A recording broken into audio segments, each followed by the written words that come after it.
Hello everybody, this is Talon with the next Nutrition Tier List, a series where I break down all the options in a given food group and rank them based on how nutritious they are and how good they are for your health. Today I'm rounding out my dairy trifecta with cheese. Now for the most part, everyone knows what cheese is and what it entails. Cheeses are typically very calorically dense due to their high amounts of fat, typically between 55 and 65% saturated fat, and a complete animal protein. And they're generally a reliable source of several micronutrients like calcium, phosphorus, vitamin B12, vitamin A, vitamin B2, selenium, and zinc. And sodium, which many people do watch their intake of, so just know that up front. Because most of the cheese varieties I'll be covering today generally follow these nutrient guidelines, I'm usually only going to point them out when a variety is unique in some way. Cheese tends to be lower in carbohydrates, thus lower in milk sugars like lactose when compared to other dairy products. So people with lactose intolerance should be able to handle quite a few variants pretty well. However, those with a milk protein allergy, not so much. To rattle off a few other quick points that I was asked to address, cheese from grass-fed animals tends to contain higher amounts of omega-3 fatty acids and conjugated linoleic acid, two nutrients that I have covered in some depth on this channel. Lower fat cheeses will be lower in calories, obviously, but will also be lower in several fat-soluble nutrients. And the longer a cheese is aged, the more of its lactose has been converted into lactic acid, which tends to be easier to digest. And those aged cheeses tend to have a more powerful probiotic effect as well. Now, looking at the tiers for this video, we're going to be comparing the nutritional content and benefits of each cheese against any shortcomings or health concerns that they may have. Keep in mind that these lists are ranked independent of each other, so an A-tier cheese may not equate to an A-tier meat or an A-tier fruit. All numerical nutritional information on this list and across this series will be based on 100 grams of the individual food, for the sake of consistency and ease of comparison. For reference, the recommended serving size of a typical cheese is 20 grams, the size of a slice of cheese. These inflated numbers just help with comparison. But now I've come to the point of the video where there will be a bit of disappointment. This list originally started with over 40 variations that I intended to cover, and due to a lack of reliable information, now it's a lot less. But rest assured, the most popular ones will be on here. And in full transparency, even with all of this, I still had a lot less to say about a lot of these than I thought I would. That being said, I promised this video and I intend to deliver the best I can. But you guys aren't here for this, so let's go ahead and cut to the chase, and get to the list. First up, we've got pasteurized processed cheese food product, more commonly known as American cheese. American is an average calorie cheese, typically with a pretty solid micronutrient content. In order to qualify as American cheese, it must be at least 51% actual cheese by weight. This is usually cheddar or Colby cheese or a blend of a few others. Other common ingredients include cream, water, salt, higher omega-6 oils, artificial flavors, certain acidifying agents, emulsifying agents like potassium citrate and sodium phosphate, and a variety of preservatives. In terms of nutrient density, American cheese is among the highest in overall fat contents, but funny enough, among the best sources of calcium and phosphorus per gram. On the other hand, American cheese is lower in vitamin B2 than what you would expect out of a cheese, and it is exceptionally sodium dense. We know sodium is a necessary and beneficial nutrient, but there's a limit. And the majority of extra ingredients and preservatives, while often improving taste and shelf life, typically come with consistent issues if consumed regularly, like increased bodily inflammation, digestive complications, and an increased risk for kidney damage. Obviously, not all American cheese is created equally, but given that it was literally designed to stay on the shelves longer than real cheese, you can probably guess what they're doing with that remaining 49%. That being said, in moderation, it's really not the worst thing in the world, but it is consistently less nutritious and more risky than real cheese, and for that, I'm going to put it in the D tier. Blue cheese is an average-caloried, semi-soft cheese with an all-around, slightly below average micronutrient profile. What makes blue cheese unique is the penicillium mold added during the fermentation process, a fungus not shown to produce toxins that is generally considered very safe for consumption. Different blue cheeses vary due to moisture, temperature, salt content, time aged, and probably most importantly, source, as blue cheeses are regularly made from cow, goat, or sheep milk. Nutrient-wise, blue cheeses are typically among the best sources of vitamin B5, while certainly not lacking in phosphorus, calcium, and vitamin B12. Blue cheeses also usually have more CLA than most cheeses, and due to it being one of the types that is consistently fermented, you can expect a probiotic effect as well. But blue cheese is far from perfect. It's typically very high in sodium, people need to be aware of potential allergies to the mold, and pasteurization is recommended in order to avoid listeria. And said pasteurization is generally accepted to impede on nutritional quality, in exchange for ridding of potential harmful bacteria and viruses. And for this list in particular, some splitting hairs is necessary. Blue cheese is just straight up not as nutrient dense as other cheeses. Overall, a perfectly fine choice that I'm going to put in the C tier. Brie is a lower caloried soft cheese with a slightly subpar micronutrient profile. It's usually made from cow milk. It's among the better sources of vitamin B2 and a solid source of vitamin B12.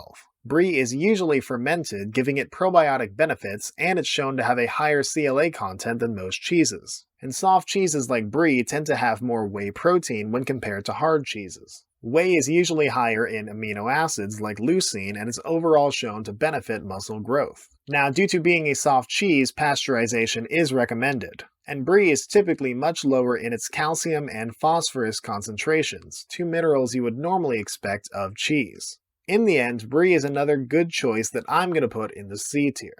Cheddar is a higher caloried hard cheese with an average micronutrient profile. Usually made from cow's milk, cheddar is among the most caloric due to being among the fattiest. It's among the best sources on this list of vitamin A, selenium, zinc, and the more unique vitamin K2, which boosts bone and heart health, preventing calcium deposits in your arteries that inhibit blood flow. Cheddar is fermented and typically aged longer, making it lower in lactose. Hard cheeses like cheddar have more casein comparatively, and cheddar is typically one of the easier cheeses to find grass-fed, which will have higher omega-3 fatty acid content. And I don't really have anything negative to say about cheddar specifically beyond just the usual cheese warnings. Overall, a solid choice that I'm going to put in the B tier. Colby is a higher caloried, semi-hard cheese with a below-average micro content. It's usually made from cow's milk and is among the fattiest varieties on this list. The difference between Colby and cheddar is that for Colby, during the cheese-making process, the curds are rinsed in water, making it less acidic. Colby cheese is a good source of calcium and phosphorus and is usually fermented, providing a probiotic effect. And this is another cheese that doesn't have any explicit potential downsides beyond it just being a bit subpar in terms of nutrient density. Also, just to clarify, if you hear Colby Jack, that is just a mixture of Colby and Monterey Jack cheese. Colby is a perfectly fine pick that I'm going to put in the C tier. Feta is a lower caloried soft cheese with a unique micronutrient profile that is honestly the best per calorie. True feta cheese is made of sheep milk with mixed-in goat milk, with the latter never exceeding 30%. It typically comes from grass-fed animals, thus often having higher amounts of CLA and omega-3. It's the best source on this list of vitamin B6, which is used for upkeep of the nervous and immune systems, and it's among the best sources of vitamin B2 and vitamin B1. It's shown to be a great probiotic, one of the best in fact, being beneficial for friendly gut bacteria. And like most soft cheeses, feta usually has higher whey quantities. Now, also like most soft cheeses, it's recommended to be eaten pasteurized to rid of harmful bacteria, but said pasteurization may impede on its nutritional value just a bit. But overall, feta is widely accepted as one of the healthiest cheeses out there, earning it a spot in the A tier.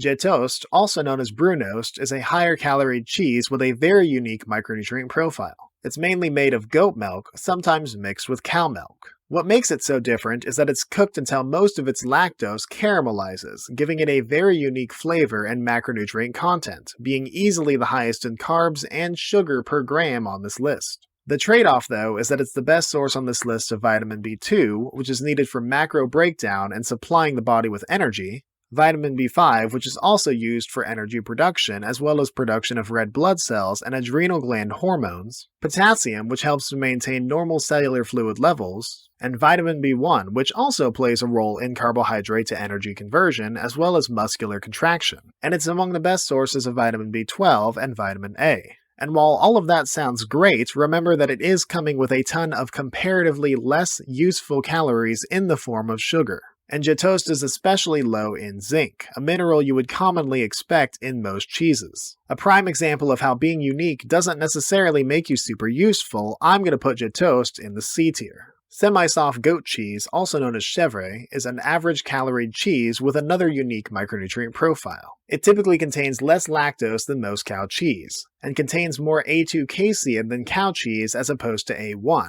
A1 is shown to be more likely to upset milk protein allergies and lead to gastrointestinal discomfort. Goat cheese also contains more medium-chain triglycerides than cow cheese, notably having anti-inflammatory and antibacterial benefits. And like I said, micronutritionally, it is unique to say the least. It's the best source on this list of vitamin A, an antioxidant known for maintaining eye health, copper, which is used to maintain proper function of the nervous and immune systems, and iron, which is needed for the production of hemoglobin, a protein in your red blood cells that carries oxygen throughout the body. And it's among the best sources of vitamin B2. However, it does have lower quantities in vitamin B12, selenium, and zinc, 3 micros you would expect to get from cheese. Your typical goat cheese is an example of how you can be unique and actually useful despite having some shortcomings. And I'm going to put it in the B tier. Gouda is an average-caloried semi-hard cheese with a middle-of-the-road micro content. It's typically made from cow's milk and is usually lower in lactose than your typical cow milk-based cheese. Gouda is among the best sources on this list of phosphorus and zinc and is a solid source of the typical calcium and vitamin B12. And that's really all I have to say about Gouda. Nutritionally, it embodies the word average as much as anything on this list, and for that, it's going to go in the B tier. Gruyere is a higher-caloried, semi-hard cheese with a respectable micronutrient profile. It's usually made from cow milk and is typically very low in lactose. The calories come from the fact that it is exceptionally fat and protein-dense. Gruyere is also among the best sources of calcium, phosphorus, and zinc. While I don't have too much to say about it, Gruyere does excel in most of the important ways that I've been judging cheeses, and for that, I'm going to put it in the A tier. Monterey, also known as Monterey Jack, or just Jack, is an average-caloried semi-hard cheese with a slightly lesser micronutrient content. It's typically made from cow's milk and has an above-average content of most relevant nutrients, including protein, fat, calcium, and phosphorus. Pepper Jack is just Monterey cheese, but with peppers and spices, usually jalapenos, habanero peppers, and serrano peppers, as well as rosemary and garlic. As a whole, Monterey cheese is a good choice that I'm going to put in the B tier. Whole-fat mozzarella is a lower-caloried, semi-soft cheese with a solid micronutrient profile. It's typically made from cow or buffalo milk. As I said, these are the numbers for whole-fat mozzarella, but mozzarella is very often skim. It's among the best sources of vitamin B12 and is shown to have a strong probiotic effect, benefiting gut health and decreasing inflammation. And mozzarella is typically lower in sodium, as fresh cheeses require less of it. Overall, mozzarella is another solid choice that I'm going to put in the B tier. Paneer is a lower-calorie, typically soft cheese with one of the best unique micronutrient profiles. It's typically made of cow or buffalo milk and is among the best sources on this list of vitamin B1, vitamin B2, vitamin B6, vitamin B12, and potassium. Paneer usually has a higher whey to casein protein content. It's usually an unaged cheese and does contain higher amounts of lactose than most cheeses. Paneer is also usually higher in omega-3s and conjugated linoleic acid than most. Now, paneer isn't perfect. It's significantly lower in vitamin A and selenium than most cheeses, and being a soft, fresh cheese, pasteurization is recommended. But overall, paneer is generally regarded as one of the healthier choices, and it's going to be going in the A tier. Parmesan is a higher-caloried, hard cheese with an impressive micronutrient profile. It's typically very protein-dense when compared gram for gram to most cheeses. Parmesan is the best source of selenium on this list, which has antioxidant properties and plays key roles in DNA synthesis and thyroid hormone metabolism. And it's among the best sources of zinc, phosphorus, and calcium. It's typically one of the more aged cheeses, thus its lactose concentration should be lower. And Parmesan is regarded as the highest casein-containing cheese, which is a slower digested protein that may help with satiety. Now, being higher in casein comparatively means that it is more likely to trigger milk allergies, and Parmesan is lower in vitamin A than most cheeses, but overall, Parmesan is one of the most nutritious picks, and it's going to be landing safely in the A tier. Provolone is an average-caloried, semi-hard cheese with an average micronutrient profile. It's usually made from cow's milk. Provolone is notably higher in protein than your average cheese and is lower in its lactose content. It's also a solid source of calcium, phosphorus, and vitamin B12.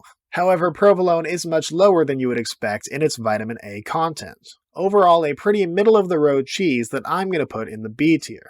Ricotta is typically a very low-calorie, soft cheese with a micronutrient content that reflects that. And you can realistically find ricotta cheese made of any kind of milk. It's usually richer in whey protein than most cheeses, which is higher in amino acids like leucine. It's actually a really good source of vitamin B12 per calorie and is low in sodium, being a fresher cheese. However, ricotta is especially low in vitamin A and zinc, two nutrients you'd expect to get from cheese. Overall, ricotta makes its name as the lower-calorie cheese and should be appreciated as such, but I'm going to put it in the B tier. Romano is a higher-caloried hard cheese with an impressive micronutrient profile. Romano cheese can be made from cow or goat milk, but it is traditionally made with sheep milk. Gram for gram, it's the highest on this list in protein, mainly casein dominant. Protein is an exceptionally important nutrient that contributes many vital bodily functions. It's also the best source of the two most emblematic dairy micros, calcium, which is known for providing structure and hardness to bones and teeth, as well as to carry messages across the nervous system, and phosphorus, which is needed for a variety of uses, such as tissue repair and the production of DNA and RNA. And when Romano is made with sheep milk, it's higher in the unique vitamin K2 and beneficial medium-chain triglycerides. The only potential downfalls is that Romano normally contains less vitamin B12 and could give people with milk allergies issues, but as a whole, nutritionally at least, Romano might be the very best at being a cheese, and for that, I'm going to put it in the A tier.